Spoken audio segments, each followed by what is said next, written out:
நீங்கன்னு இல்ல, அப்பா ஆகட்டும் 2 பேருமே வந்துட்டு இது வரைக்கும் அவங்க இந்த நெகட்டிவிட்டிக்கு என் மேல ஒரு ப்ரெஷர் அவங்க போட்டதே கிடையாது. நீங்களாகட்டும் என் மேல போட்டது கிடையாது, அப்பாவாகட்டும் போட்டது கிடையாது. இத்தனை நெகட்டிவிட்டிஸ் வருது, நீ அப்படி பண்ணிட்ட இப்படி பண்ணிட்ட, இதனால ஃபேமிலியோட ரெப்யூட்டேஷன் போகுது, இது எதுவுமே அவங்க என்கிட்ட சொன்னது கிடையாது. அதனாலயோ என்னவோ எனக்காக நிக்கிறவங்களுக்காக நான் இதுல ஸ்ட்ராங்கா நிக்கணும் அப்படின்னு தோணுச்சு. நான் களத்துல இருக்கணுங்கிறதுக்காக தான் அவங்க இது எல்லாமே சகிச்சுட்டு இந்த வார்த்தைகள் அவங்க காதுபட அவங்க அப்பா ஸ்க்ரால் பண்ணும்போது பார்த்தாலும் ஓகே, அம்மா ஸ்க்ரால் பண்ணும்போது பார்த்தாலுமே ஓகே, அவங்க இது வரைக்கும் என்கிட்ட எக்ஸ்பிரஸ் பண்ணதில்லை எனக்கு இது கஷ்டமா இருக்கு வைஷு அப்படின்னு சொல்லிட்டு. ஸோ அதுக்காக களத்துல ஸ்ட்ராங்கா நிக்கணும், இதை பாசிட்டிவா அக்செப்ட் பண்ணணும் அப்படின்னு சொல்லி நினைச்சேன். மேக்சிமம் ஃபுல்லாவே ஃபேமிலி தான். அவங்க என்ன ப்ரெஷர் பண்ணல, அதனால நானும் ப்ரெஷர் ஆகல, அது அப்படியே ஈஸியா எடுத்துட்டேன். ஓகே, இன்னொரு டவுட், டிவிக்கு இருக்கும்போது நலத்திட்ட உதவிலாம் பண்ணுவாங்கல்ல, இப்போ அவங்களுக்கு மணிங்கிறது எப்படி அவங்களுக்கு வரும்? நீங்க கொடுப்பீங்களா? நலத்திட்டம் பண்ண இல்ல, அவங்க சின்ன வயசுல இருந்தே கொஞ்சம் சேமிப்புல கவனமா இருந்தாங்க. நாம ஏதாவது செலவுக்குன்னு கொடுத்தோம்னா அதை சேமிப்பா போட்டு வைப்பாங்க.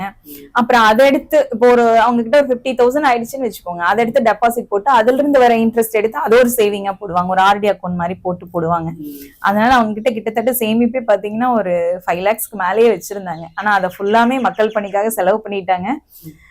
அப்படிதான் அவங்க பண்ணிட்டு இருக்காங்க. இப்போ ஒரு பிசினஸ் ஸ்டார்ட் பண்ணிருக்காங்க, ரியல் எஸ்டேட் பிசினஸ், அதுவும் போயிட்டு இருக்கு, பண்ணுவாங்க நல்லபடியா. ஓகே, இப்ப மகளோட நீங்க ஒப்பிடும்போது மகள் இந்த வயசுல இவ்வளவு பண்ணிட்டாலே, நான் அந்த வயசுல நான் எதுவுமே பண்ணல ஒப்பிடும்போது எனக்கு ரொம்ப பொறாமையா இருக்கு.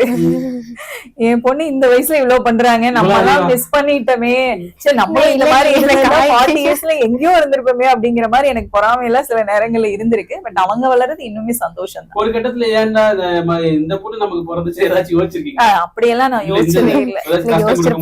சொல்ல மாட்டேன். ஆமா ஆமா, கஷ்டம் கொடுக்கும்போது குறும்பெல்லாம் பண்ணிருக்காங்க.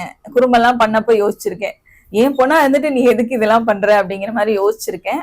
இல்ல, என் வயசுல நீங்களும் அதெல்லாம் பண்ணிருக்கீங்க. என் பொண்ணா இருந்து ஏன் இதை பண்ண நீ சொன்னீங்க, அது அப்படி என்ன பண்ணாங்க? அப்படி என்ன பண்ணாங்கன்னா, அப்படி மறக்க முடியாத சம்பவம்னா அதாவது எல்லாருக்குமே அந்த பர்டிகுலர் ஏஜ்ல லவ் அப்படிங்கிற விஷயம் வரும். இவங்களும் அதெல்லாம் பண்ணாங்க.